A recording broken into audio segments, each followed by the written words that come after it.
Okay, so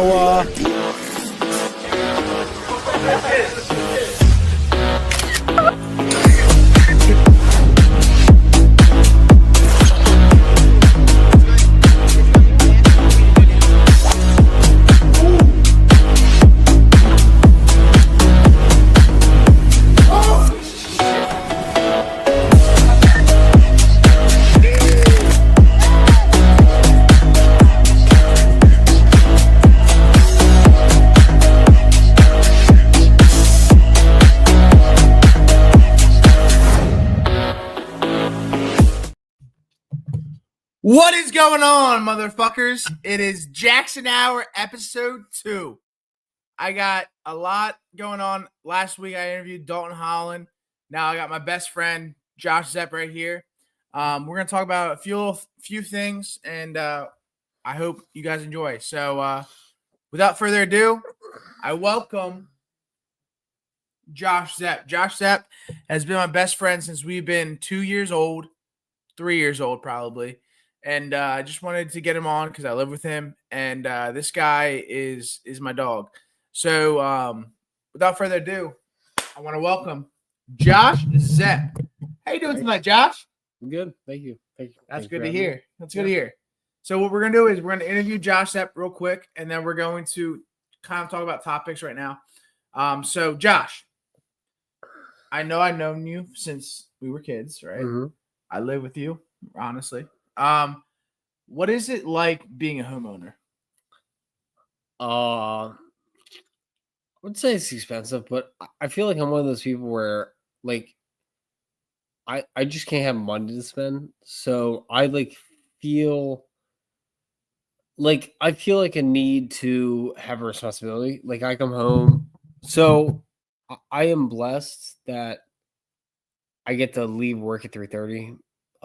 3 out of the 5 days, probably 4 most weeks, but probably like Monday, Tuesday, Wednesday, I leave work at 3:30. I get to work at 6, but I still have energy, so I get to leave early. I work out. I get home. I would say most days I'm showered by like 5 p.m. ready to eat. And all I have to do is work on the house. So I love it, to be honest, because I get home, I have issues just sitting down relaxing. Oh yeah, I can't do that. So I like to know what my next project is. Okay, you know what? Maybe the deck is fine, but I want to work on it, and then go to sleep, all that stuff. So honestly, I love it. I love it. It's like owning a second car, where the second car you don't care what you do, as long as you improve it. Yeah. So you were out of our friend group. I mean, granted, you guys, the viewers that were on last week, the Jackson Hour has been a thing for years now. We started this probably when we were 13 years old. 12, 13 years old, and we I would say I remember the first vivid Jackson Hour. I remember it was you, me, Alex, and Ed. I think it was fall of 7th grade year, so it was fall of 2011. I think we watched we watched NCIS, so we were 11. Yeah, I remember distinctly. Ed had to take a shit, and Nikki went in the bathroom with him. Yeah. That's my first Jackson Hour memory. Yeah. And the thing is, the Jackson Hour, like I said earlier, when I first had my first episode, is the Jackson Hour was about, okay, what girls do we want to hook up with? What girls do we want to kiss? Now, it's basically everything. Exactly. Now, 2025, we're adults now. We have a lifestyle. We have a girlfriend. We are happy what we do. But yeah, the Jackson Hour has been a legendary thing, and I love bringing it back because, you kind of forget those things when you're younger. About okay, well, back then, we had childhood, right? Now we're just okay, what can we do to pay the bills, right? So this is why I want to do this because, I interviewed Dalton last week. I'm interviewing you right now, and you guys have been my best friends since, Dalton's been my best friend since, third grade. You've been my best friend since preschool. So, like, this is kind of like, okay, the Jackson hour of 2025, what we're doing, how our lifestyle is going, and things like that nature. So, my question to you is, Josh, I know, you can't really talk into detail what you do with your life now, but working at work, the company you work at, what exactly do you do on a daily basis? So I like to say, if you ever play with Legos, I'm the guy who writes the instructions. So like when you open the Lego box, the guy who says, take this block with this block, put together. I'm the guy who does that just with rockets. I work with technicians. So I love that I get to work with the project engineers who are like the actual rocket scientists. So they'll say, you know what, we want like this thickness of layer inside the rocket. And then I say, okay, so I write my instructions. So we're gonna take a paintbrush, we're gonna paint this layer of thickness of primer inside the like case. Then we're gonna take this rocket propellant, pour it in at this height and all this stuff. So I think the thing I love is that on one hand, like the first part of my day is talking to Cecil County like rednecks who are actually really smart. They just don't articulate as well as others. So I'll sit down with them and say, you know what, we're gonna take this part, do this part, and they'll say, well, you know what, we're actually not gonna use this type of tool. We're gonna use this type of tool that's not in the paperwork and do this with that type of tool. I'll say, you know what, I really think that's a good idea. And then the second half of my day is I'll sit down and I will say the same thing I just said to those guys, just in a different vocabulary to the guys who have engineering propulsion degrees, you know, aeronautical engineering degrees. I'll say the exact same thing, just in different vocabulary. I articulate it differently. And I say, you know, the guys on the floor like it this way, but we're gonna do it this way.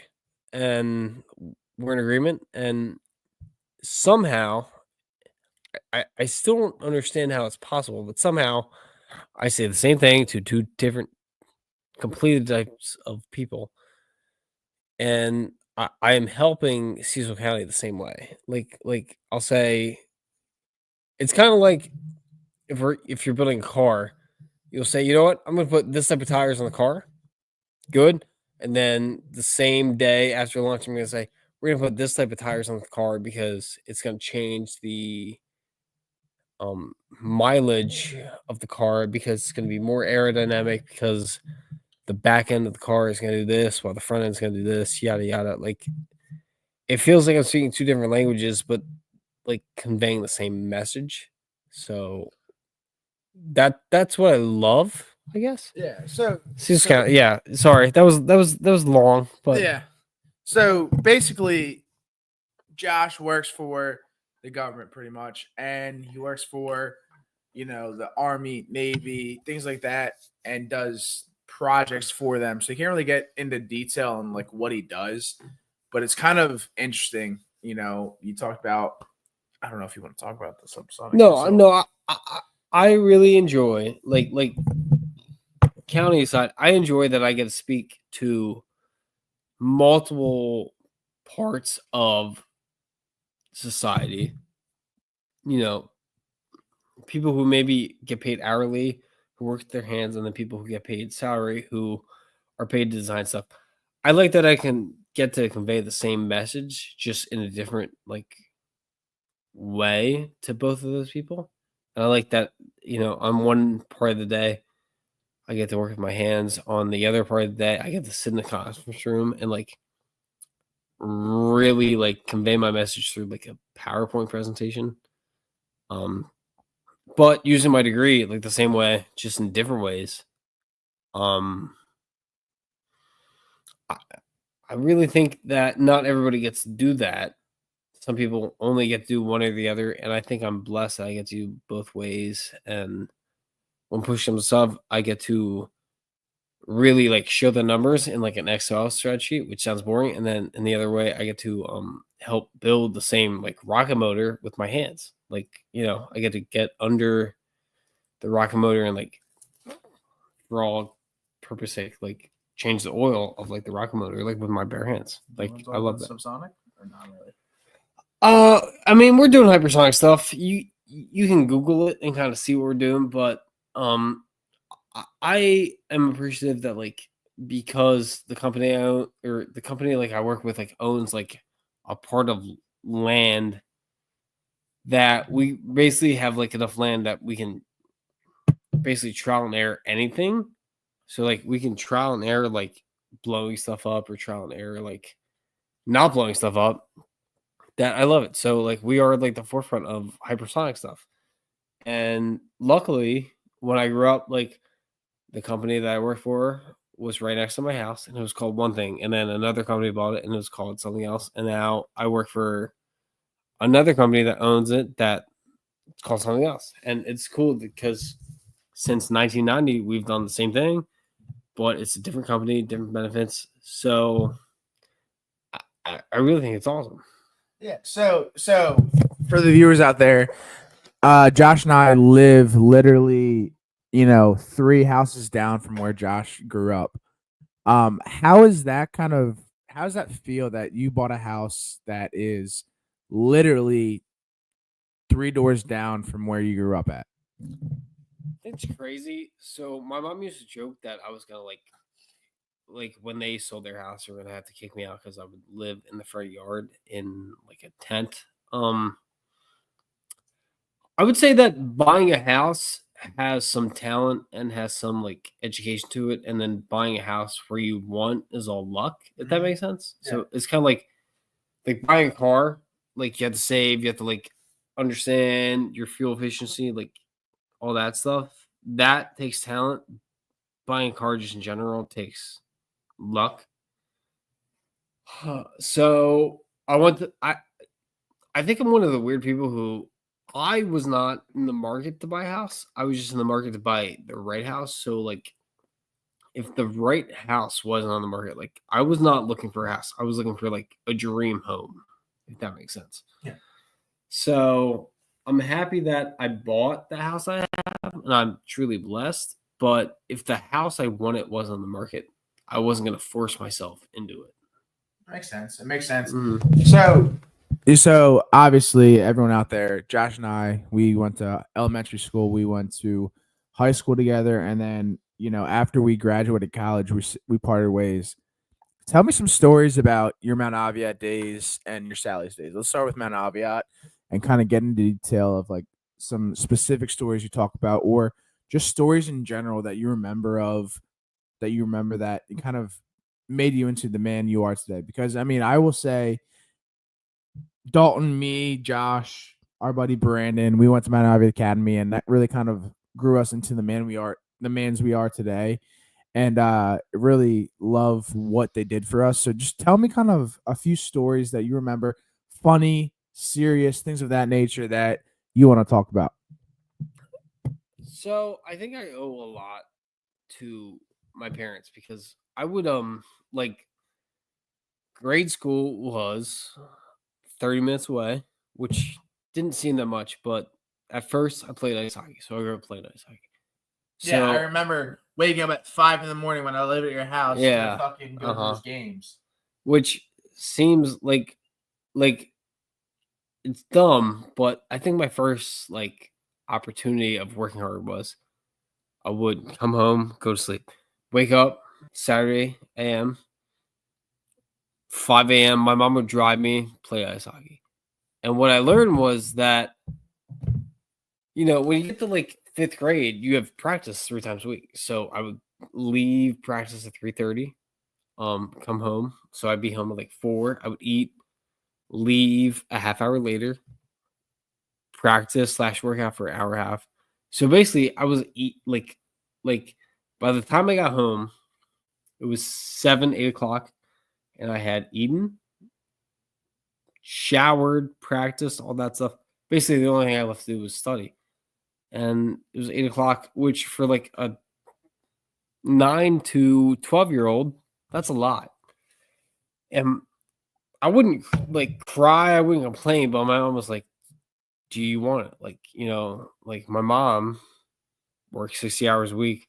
I was like, you know what? Like, after you graduate college, like this is gonna be your life. Like, maybe you have kids, maybe you don't, whatever. But it's gonna take 60 hours of commitment a week to like be successful. And I was like, I don't know. This sucks. But I would say like growing up so far away from civilization, having to practice, having to eat, like having to like plan out everything really made me successful because you can't just eat McDonald's and go to ice hockey practice, right? Like you can't just do this and then go to ice hockey practice. Like you had to plan everything. So you wake up at 6:30, be to school at 7:30, come home, shower, eat, do all this stuff. So basically you're waking up at 6:30 and by 10 o'clock, you're done. Like you've done everything. Right. But at 9:30, you still have a half hour left of studying. I think it makes you like really prepare for life at I agree. like 13 years old. Yeah. So another funny story is, like I just said, I went to pretty much all of Josh's hockey games when he was younger because I would just go to his house on Friday and he would have games set Saturday, Sunday. So my one story that my mom never like really forgets about is we went. I think I was with you guys and your family, and you had a game at the Delaware ice rink, right? And then we went to a Flyers game, right? And then we went to La Tolteca to get dinner, right? My mom was freaking out because I think your mom, her phone died and she couldn't contact your mom. So she was freaking out, like, what the fuck happened to my kid? Where the fuck he's at? Like, this is when we were like 6, it's probably when we were 10 years old. It just brings back memories because going down memory lane, like everyone knows. Like I said earlier, Josh and I will say we're brothers from another mother. Josh is truly, I love Dalton to death, but Josh is truly my go-to, my ride or die, and I did everything with him and his family. So it's just funny to think that, being 26 years old, Josh 25 years old, that we're still friends today. So it just blows my mind what we did. So, 4th grade year, my dad was a head coach at Mount Avia Academy basketball, right?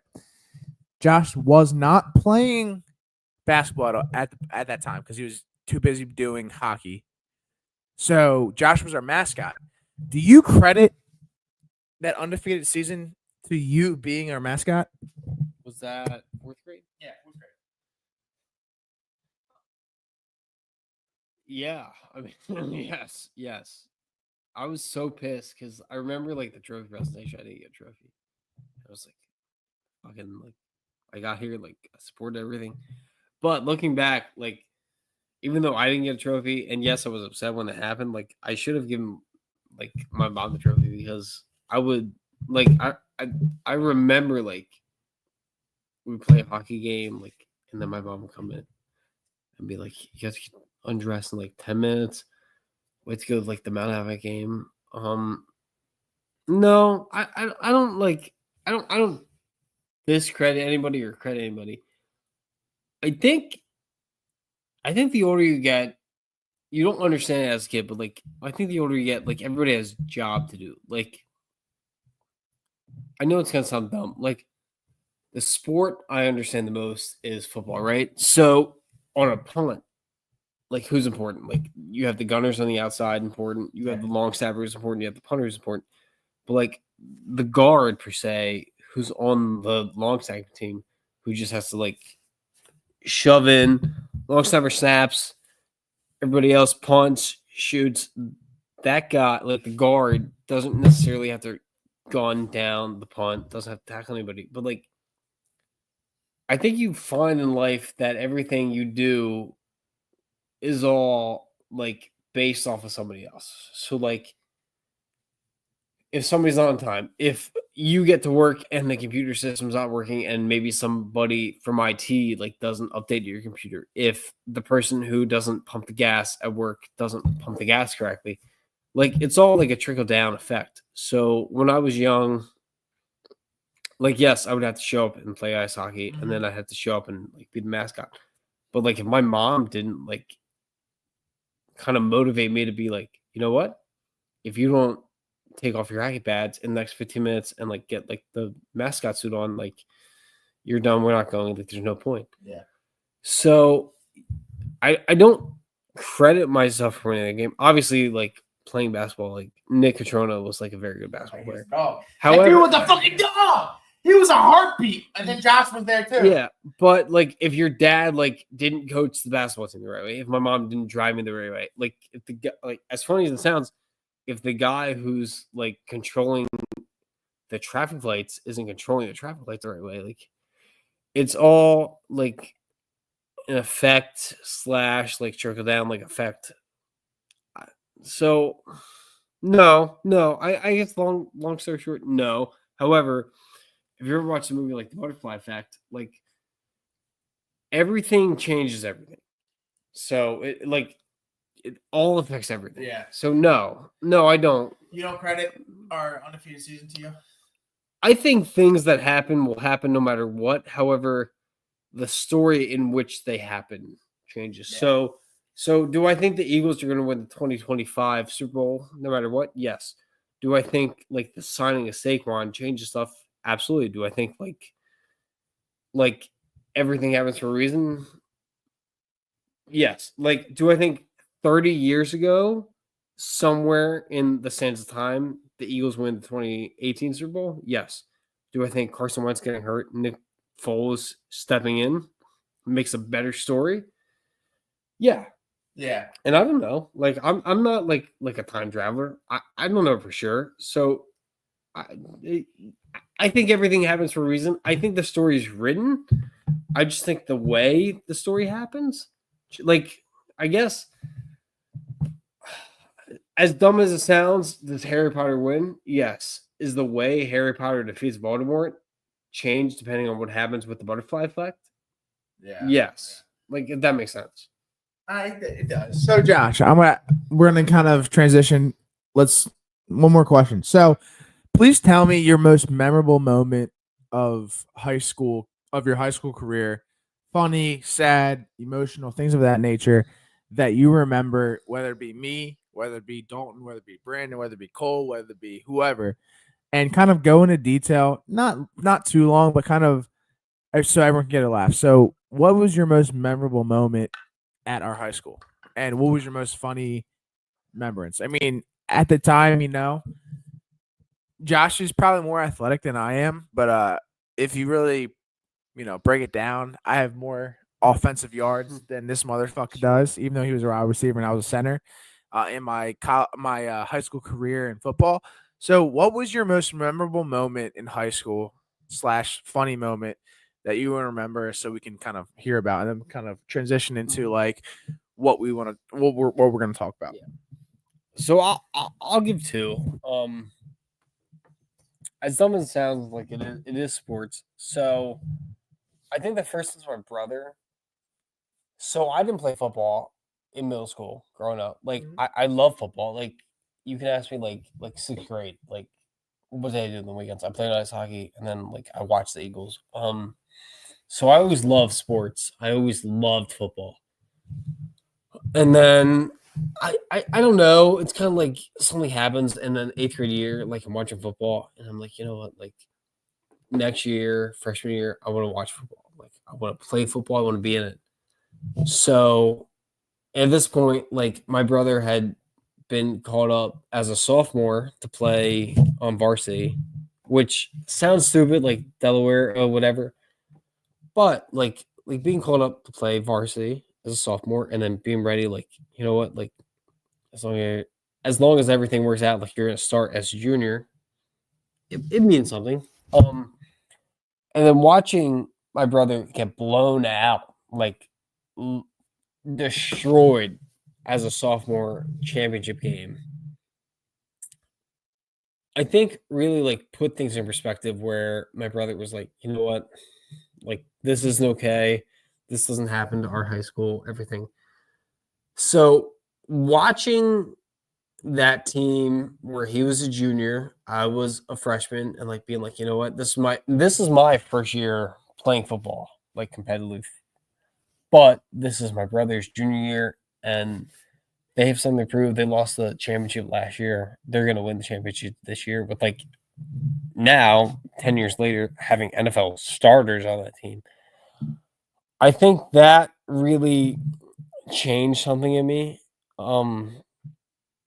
And funny enough, I know this means nothing to anybody, but the football championship for high school was played in Thanksgiving weekend. This was mid-October, and they're playing our rival who sucked at this year. Like it's like if the Cowboys were like 6-11. St. Mark's goes, I think, probably like 4-10. I don't know. But Dalton Gregory, who's in my homeroom, returns a kickoff return, and that play he returns it mid October, and I go, you know what, Sally's gonna win the championship, and like it just clicks. It's like it's almost like the Devontae Smith touchdown catch against the Bengals this year, where you're like somebody just clicks and you're like, you know what, like this team is different. So that was a big like just I mean that's like a big event.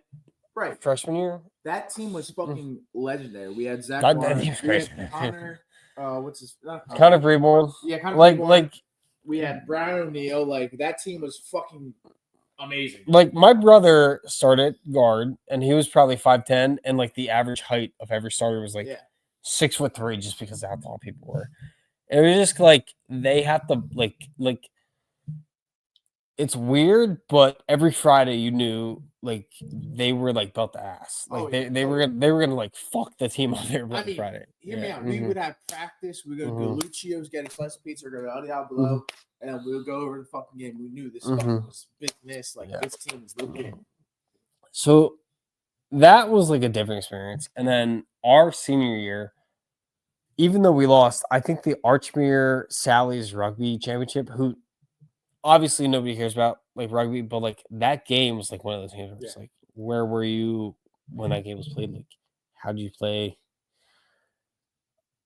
Like, I think that's one of the greatest high school sporting events I've ever watched / been a part of. Where it was like it almost felt like a boxing match where you throw a sucker punch, they throw a sucker punch, and like the entire day, like it's back to back. So, I think the first time I'm a freshman, my brother's on the football team, you watch him succeed. As a senior, you watch us lose, but like you play your hearts out, and the whole point is, you know what, you might have lost, but you have nothing else to prove. Like you tried your hardest, you prepped the hardest, and you know what? Sometimes in life you're gonna lose, but that doesn't matter because as long as you prepare as best you can, you like work your hardest, like you almost feel successful even though you lose. Exactly. And yeah, I mean, we'll move on from there. But yeah, I mean, our senior year rugby team. I mean, that was the first year we had the Tyler Brown Cup, and I mean, we have pictures. It just was something different.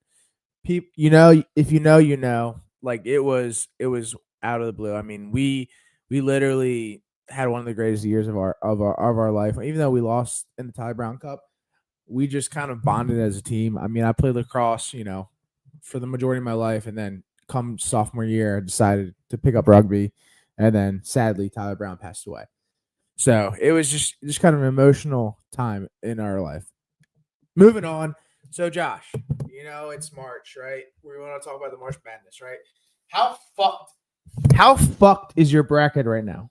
Like, I know we watched a few games today at our buddy Ed's house, and St. John's lost today, and that was kind of the biggest loss of all, I feel like, this whole tournament, and not many people expected this to happen. So how fucked is your bracket? I feel very good about my bracket. And so let's say normally I know like we've been live for 29 minutes, and I feel like I've dragged on about like the underdog and like our senior year and stuff. When we do brackets, I normally like to do 2 brackets, and I like to do a bracket where it's like you're legit like this is like a perfect world, and then a second bracket where it's like all underdogs. I feel great about my bracket, to be honest. Michigan beat Texas A&M. That was a huge one. I feel like this is the year where maybe like there will be an upset, but it's not gonna be crazy. Like I don't think you're gonna see anything besides like maybe a 10 seed in the Sweet 16. I think it's gonna be pretty high. 8 seed or higher.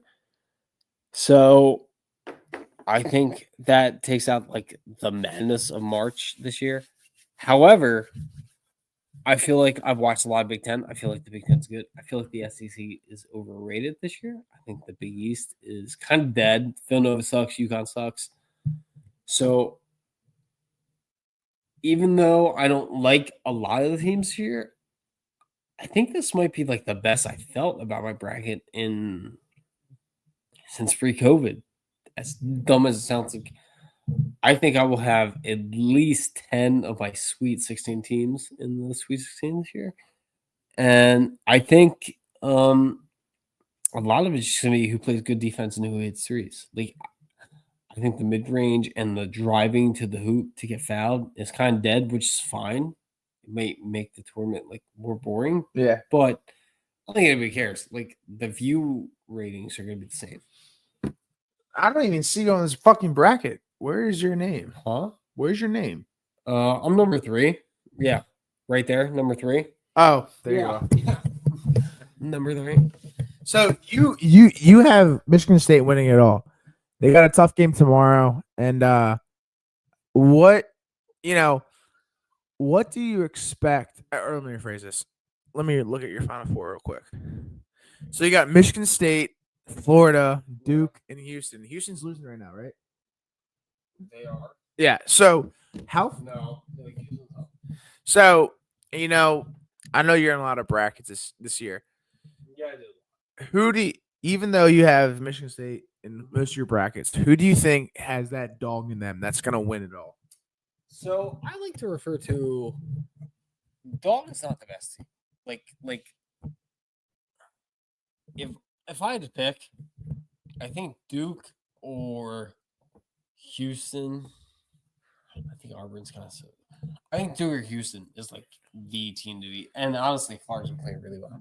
So I don't think either of the 4 1 seeds have like the dog in them. Yeah, because I don't think, and I think this was a weird year where the best team in football had the dog in them, and I think last year, like the Chiefs had dog in them, whatever. I think the dog in them means maybe not the best team in the sporting event, but maybe like the feistiest team. So I'll be honest.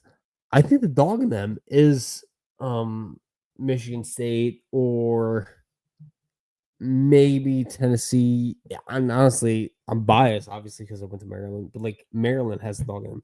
I don't think either of the Final 4 teams may have the dog in them. Like the Eagles or the Chiefs, I hate to say it, did not have the dog in them. Like the Commanders this year had the dog in them. So I guess maybe the only team I trust to make it that far who has the dog in them is Maryland. But I don't think either of the Final 4 teams or either of the championship, like the team who wins this year is not gonna have a dog in them. I think it's just gonna be the best team. Like at some point, I know talent works hard when hard work doesn't work hard enough. I don't think that's this year. I just think the best team's gonna win, and the dog in them isn't really gonna give a shit. Makes sense. I mean, I feel like Duke is that team. I mean, everyone's probably have them to win this March Madness. I mean, I will say, with the past since Thursday, it's been kind of crazy with like McNeese. I'm not sure. Are they playing tonight? So McNeese is gonna play tonight. McNeese is really the only like underdog wild card. I think this is a pretty like straight up bracket. But people like to shit on that. I don't think that matters as long as I think as long as the best team wins, people don't care. Like you don't care if the Cinderella story makes the Final Four as long as the best team wins. Yeah. Right. So, if the Commanders win the Super Bowl this year, people will be mad. If the Commanders make the Super Bowl but lose, people will be happy, but less watches. I think people like when the Cinderella team makes the Final Four in whatever sporting event it is, and then loses. I fucked up as it sounds. So I I think people like to see the best team win. Like the last time the best team didn't win in any sporting event was probably that 2014 UConn team where they weren't the best team, but they won. I think if you look back at the NFL, like the best team maybe out of 2 won. Like as dumb as it sounds, I don't think the Patriots better than the Falcons that year. No. I don't think the Chiefs are better than the Eagles in 2023, but I think they were top 2, right? Yeah. And I think as long as top 2 wins, nobody complains. But I think when you get to like the top 3, top 4 wins, people get upset. Like UConn winning in 2022 as a 4 seed would suck. However, they won next year. I think kind of like blankets how bad they were the year before. But I don't think you're going to see that this year. No. I think a 1 or 2 seed is going to win. I think Sorry, guys. I think this year it's definitely like kind of like a wash across the board. If you watch, if you listen to the PMT part of my take podcast on Wednesday, Wednesday, they're like, like they had somebody on and they're like, like it's kind of like a chalk, like although number 1 seed should win, things of that nature. So we'll see what happens. I mean, I love this time of year. It really kind of brings that kind of energy into. I don't even watch really college basketball until now, really, because it only matters now. So we'll see what happens. But moving on. So, Josh, I know we talked about it earlier today. Avonte Maddox, today just signed a deal with the Lions. I'm not sure what it was for. How do you feel about that? And, what do you expect the Eagles to do this year with those missing pieces we've had on our defense the past 2 years? So how do you feel about the trade and things of that nature? So I'm okay with it because Avonte Maddox basically owes the city of Philadelphia nothing. Like he was good, he was injured, but he played well for his entire career, I guess. So I'm okay with it. I think your safeties are going to be Reed Blankenship and then Sidney Brown. I think your outsides are going to be Cooper, DeJean, and Quinyon Mitchell. And to be honest with you, I think your safety is going to be Kelly Ringo, who is a Georgia Bulldog, so he's obviously going to fit well on the defense. But he's tall, he's fast. I think he's a great fit. So I don't so much care losing Avonte Maddox. I think he made a great pass breakup in the Super Bowl. I think he played great when we need him to. And I think Avonte Maddox is going to be one of those guys who, when you look back at him, yes, he's a Super Bowl champ. Yes, he was a Philadelphia starter. However, I think the injury bug hit him at the wrong time. But I don't know that anybody's going to care because when the team needed him most, he played good defense. And he was never bad. He was just – when he was bad, he was injured. When he was good, he was good. He was never bad because he was bad. He was bad because he was injured. Yeah, I mean, I think, we'll see what happens with this team because we've lost a lot of key pieces to this defense and, at cornerback, safety, things of that nature. So we'll see what happens. I mean, I truly, even though he didn't really show up when we needed him, he still had some key plays. He had that one big play in the Super Bowl that was huge for us. But I still think he was a key and pivotal player. I mean, granted, he didn't really play last year. He was kind of on injury reserve, and he would just kind of fill in if we needed it, things of that nature. So I'm excited to see what he can do. I mean, we'll see if he can really fit that role of Darius Slay when he was at Detroit. So we'll see what happens with that.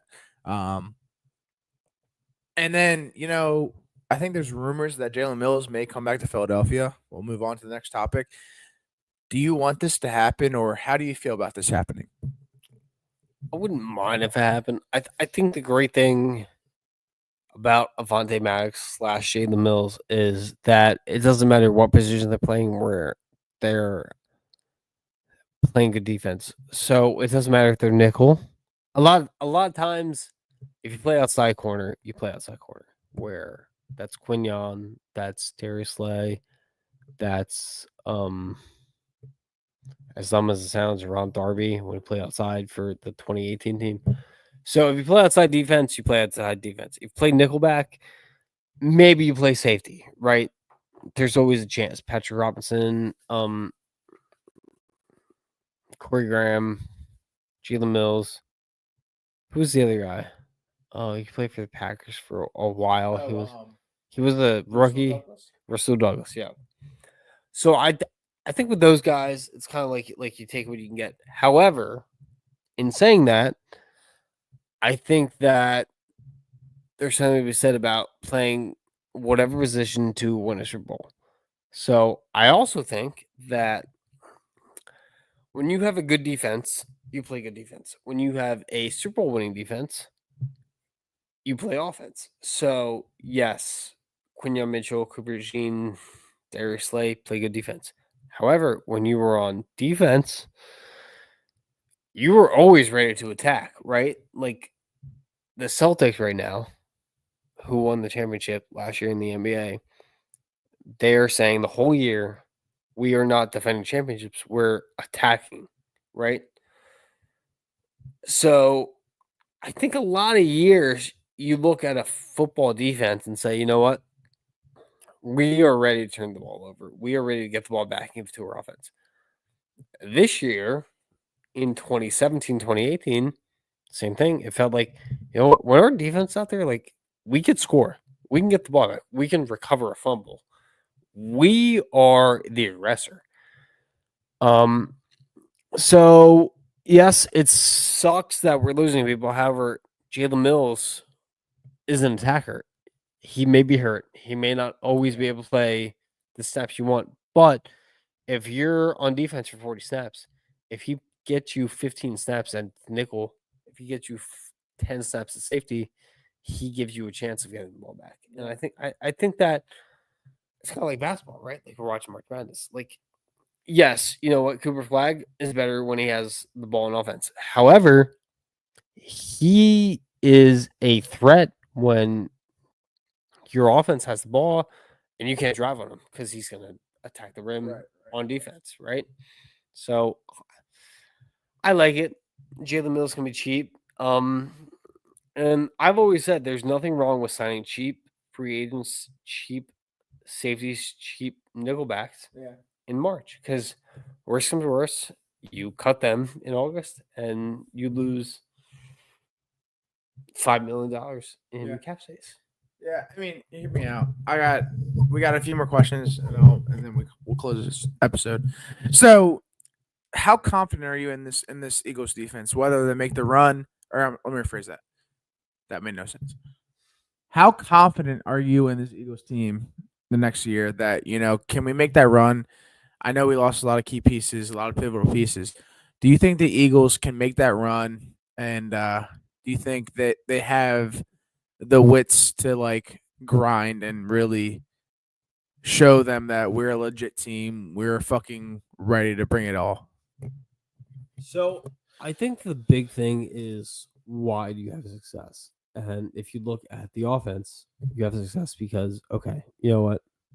We're going to throw the ball. You start by throwing the ball deep with the offensive line because if you can't block, you don't have time to throw the ball deep. So I don't care if it's you throwing behind the line. If you can't block, you're going to throw the ball quick. So you look, your best offensive lineman is Lane Johnson. He signs a contract through 2027. Fantastic. He's ready to retire then. You think he's going to retire before 2027? I don't think he is. I don't think you get to the age Lane Johnson is and say, you know what, I'm going to sign an extension with the hopes of retiring before that extension pays out. Makes sense. So, okay, our best lineman's going to retire then. We can throw, we can pass. So you're going to sign the quarterback and sign the receivers. So all that to say, you know what, passing game, signed in deep, 2027. Then you're gonna say, who's our best player on offense? Maybe the offensive line. If not, Saquon Barkley, it's right? Saquon. Yeah. So you sign Saquon early. Then you go to the defensive side. Okay, our best player is probably our Jalen Carter on a rookie contract. Probably. I would say Zach Bond. yeah. So it's one of the two. So Jalen Carter is on a rookie contract 2 years in. So you have another year to kind of play with what the numbers are going to be. So you don't have to re-sign him. So you have your offense locked up right till 2027. You re-sign Saquon immediately, right? So then you have time to re-sign your defense, Zach Bond. So basically, we're 2 weeks past Super Bowl, which we won. Yeah. You have your top offense signed up. You have your entire offensive line / offensive weaponry signed for longer than you need to. And then you're going to sign your defensive all-star. So your one defensive all-star is on a rookie contract. Your second defensive all-star, you sign hella quick.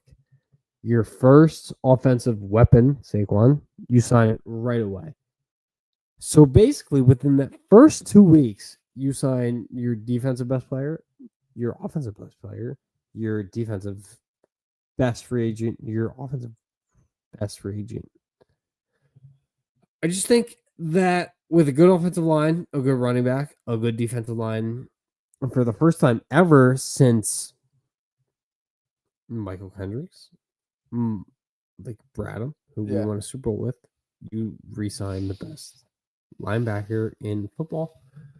You have a chance of like repeating. Yeah. So I think re-signing the best players early makes a huge difference. Yeah, I agree. I definitely agree with that. I mean, you kind of took the words out of my mouth because I feel like, you signed the right people. I mean, we're gonna lose. I mean, we've lost Mekhi Becton, but I think Tyler Steen or the guy that we signed from where he came from, I think Stoutland will coach him well to make him kind of what Mekhi Becton was last year, because Mekhi Becton came from the Jets and he wasn't really doing much last season, or not last season when he was on the Jets, and then with Stoutland, he kind of rebirthed his career and kind of allowed him to get paid a lot, things of that nature. I think the biggest thing, and I hate to say it, no matter who the president is, like you have to like look at inflation. So I think 3 years ago when you lose the 2023 Super Bowl against Chiefs, I think re-signing Milton Williams to a 4-year, $100 million contract makes sense. I think this year, signing Milton Williams to $100 or $100 million 4-year contract is like, probably not, right? Yeah. So I think looking at who you have to resign for the price you have to resign makes a huge difference. So, like, let's say Brandon Graham wants to resign this year. Obviously, he retired. He's done. But resigning him for cheap for a 1-year deal might make sense. But resigning him for 4 years, 2 years ago, where he's really only going to give you 2 more good years, changes everything. So I think the year / inflation makes a huge difference this year. And I think this is the first time you see it, where maybe like there were like 5 years where we cut Fletcher Cox, then re-signed him to a 1-year deal for the league minimum or whatever. I don't think you're going to see this just that year. Like, I think this year is going to be the year of signing like long-term contracts with good money, where after 2 years you can cut the person. All right. Closing out, Josh, this question kind of just came to me. Who do you credit? Oh, actually, there's 2 questions. One, what would you say to your 10-year-old self back in the day to where you are now? Own a house, you have a really good job, you went to a really good college, you were successful in high school, successful for, the past, 3.5 years in college. What would you say to your younger self to kind of where you're at now and how successful I will say you've been successful in your career? I would say two things. So first one's easy is that freshman year you're gonna have to take an oral comm class. And you can take, like, for lack of a better term, the stupid oral comm class where it's just everybody, or you can take the oral comm class for gov majors where for some reason 75% of the class is gonna fixate on Boston sports. And for some stupid reason, love the Patriots, and that's the 2017-2018 era where Nick Foles is going to be Tom Brady. So focus on that. The other thing is that you're going to have to work for everything, and I think it says a lot about how you get to places. So, fall of 2016, we would have like a football game Friday night. I would get home at 11 o'clock at night. I'd wake up. I would work Saturday morning. I would come home. I remember distinctly. I would watch SEC football because it would start at 4:30 while I was applying to colleges, and then I would apply. And then Sunday I would have one day to myself. Sunday afternoon, the only time I had to myself. And then I'd go to school Monday through Friday. And I thought for the longest time, I thought, you know what? I'm smart. I'm going to go to a good school and just ride through it. And then I got to Maryland. And the first week I was like, you know what? I am fucking stupid. Like, I am not smart. So, long story short, just work for everything. And if something comes to you that you feel good about and you don't have to work for it, it just comes to you. You know what? Probably not worth it. Like, if you don't work for it, you probably don't deserve it. So if you just come into something, like somebody gives you something, work for something else twice as hard because you never feel good about something if it's a gift. And you know what? You never feel good about something if you don't work for it.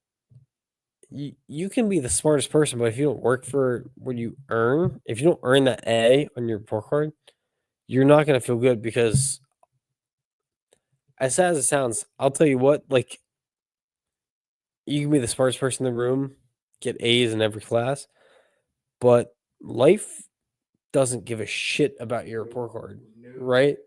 I mean, it doesn't. I will stand by this to the day I die, that the Falcons were better than the Patriots. The Eagles were better than that Chiefs team in 2023. But you know what? The team that won worked harder. And you just got to keep grinding because life does not give a fuck. They don't give a fuck. They don't give a fuck. What your accolades are. No. Yeah. Fuck you. Show me what's up. I never felt smart in high school, and I always thought, you know what? I take like APs, I take phase like fours, which is honors classes, and I'm gonna take hard classes in high school. I'm not gonna party in high school, and when I get to college, I'm just gonna like scoop by. And that was not the way it worked. I got to high school, like worked hard. I got to college, and I had to work twice harder than everybody else.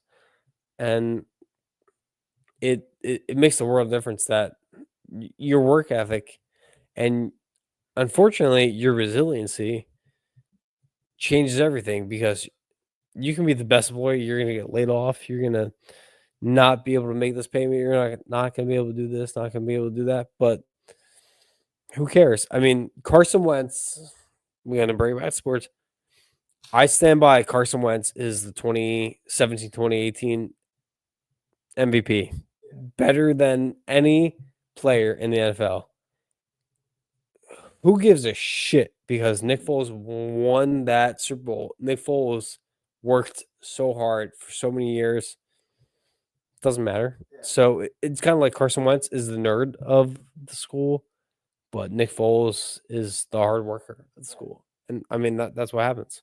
So just work hard and don't give up because life doesn't give a shit. But life does care how resilient you are. For sure. So, I will say this. I mean, you and I both have successful careers. Obviously, you're a lot smarter than I am. A lot smarter than most of our friend group. My biggest thing was, what was your biggest motivation? Because I mean, I see your daily routine. You come home from work. You cannot, if you sit down, you pass out, like you fall asleep. So, what was your biggest motivation to kind of grind to obviously buy a house, to be where you're at? You're the next tier up at your job. Kind of uh, uh, security service or whatever. So your next way up. What was your biggest motivation? Who or what was your biggest motivation? Kind of goes hands in hand in what we just talked about on how you are, where you're at 25 years old, soon to be 26. What was your biggest motivation to kind of push past that and be your successful self you are today? For sure, my mom. My mom is never the smartest person in the room, but she's always the hardest working. I think that says a lot. Like, my plan was always work hard in high school, get like into like the college you want, and then just party. And it didn't work that way because I realized like the first like 56 hours of college, first second and a half day, I was stupid. Like, I could study as long as I wanted to. I was gonna be dumb. So what do? You work hard. What do you want? You work hard. I don't care if you're the smartest person in the room. I don't care. Like, I don't care if you're a starting point guard on the team. I don't care if you're the 11th player off the bench and you're a walk on. Your resiliency, the way you fight through adversity changes everything. Like, I always say my father had everything in his favor, with the way his parents were educated and with the way his parents like had jobs when he was born. And my father didn't like he worked hard and he didn't. Your dad was a fucking Yeah, grinder. So was your mom. exactly. He was the G. But my mom started so far below everybody and ended up the same way as my father that I think it's not the best show, but there's a show called Black Sails about pirates. And there's a scene where the rich governor is about to execute a pirate. And the pirate isn't making excuses, but the pirate looks at him in the eye and he goes, I'm not saying you're better than me, but think about where you started and think about where I started and think about how far I had to work to be on the same level as you. You will never be on the same like platform as me. And I watched that freshman year of college, like literally the first 3 weeks of school. Not to cut you off, but like we got a few minutes. You kind of not to get your first business. You kind of were just left on your own once you graduated in Maryland, right? So how were you able to persevere and get through that? Yeah. Because that was a hard thing for you for sure. I was lucky where I had like best of both worlds where my parents left me and I had to work for what I wanted. But at the same time, like I always knew like if I like fell in hard times, like I could call them and they would help me. Yeah. But like mentality's sake, it was, you know what, I'm on my own. And if I fall, like I'm not gonna call them. Like, Yeah. Like I can, but I'm not going to. Like me versus the world. And I think that changes a lot about the way you think because it went from like I have this much money in my bank account. I'm gonna save it. Pretty much broke. You know what? Like every dollar counts too. Yeah. You know what? I have an extra like however much money. Like I can buy the streaming service. I can buy different like tires on my car. Yeah. I can. So it definitely changed stuff, and it's funny because like my mom like grew up like very poor and like worked for everything, and now she's like, you know what, like you should redo this room, like you should redo this room. Not because she's like tainted on her reality, but because she knows what it takes to like make that money. Exactly. And like, you know what? If you work like this many hours, like you can redo your bathroom or all this. I think that, as dumb as it sounds, I think it changes your reality on sporting events. So like AJ Brown, like you can kind of correlate him to like the nerd in the classroom, where you know what, he might be born with like physical features. He might be born with like he understands this math problem easier than you do. But if you don't work, I don't give a shit like how smart you are, how athletic you are. Like you're not gonna win the Super Bowl just because you're born athletic. You're not gonna like get like a 1600 on the SATs. No. Because you're born smart. So, like, as dumb as it sounds, losing 2 games against Atlanta and Tampa Bay, like getting a bad grade on finals or getting a bad grade on your SATs before you're a senior, I think it makes the best. If I didn't have to work, like, I think if I had gotten enrolled in the engineering department as soon as I enrolled to Maryland, would have made me a worse engineer because I wouldn't have to think about anything. Yeah, exactly. Where you had to get to. So yeah, Yeah. It just goes to show. Well, in the show here, it just goes to show what hard work and perseverance really can do for us. We all have it. I mean, Josh is the perfect example of it. I mean, kind of was on his own. Once he graduated college, his parents moved to Florida, and he just kind of grinded and worked his ass off to get where he's at right now. And me being his best friend, I really truly I am honorable to be a friend with him, and I respect that. It means a lot to me because you look up to your parents, you look up to your older brother, older sibling, things of that nature. But just seeing Josh to where he is now just really shows me hard work and dedication really does pay off. So I really do appreciate you coming on tonight. This means a lot to me. I mean, obviously, if things change, Josh will be my best man in my wedding, and I truly do love this guy to death. He is a brother from another mother. I mean, I may give him a lot of shit, but in reality, Josh does mean a lot to me. He's one of my best friends, and I think all of our friend group can really respect that, and I really do appreciate Josh for what he does. So I just want to thank you, Josh, for being on the show tonight. You truly are a motivation to what the American dream is, because you kind of grinded to where you're at right now, bought a house, things of that nature. So I really do appreciate you coming on the show tonight. You truly, have shown the haters that hard work and dedication do pay off. So I just want to honor you for that. And I really do respect you for coming on the show. And I appreciate you coming on. Josh Szep, I love you to death. You're my brother from another mother. Without further ado, we'd love to thank you, our viewers, for being on the show tonight. We'll do this every Saturday. This is something new. So let us know in comments what you guys think we should add to it, because that really does speak a lot to us. So without further ado, Josh, you're right here. You're not asleep yet.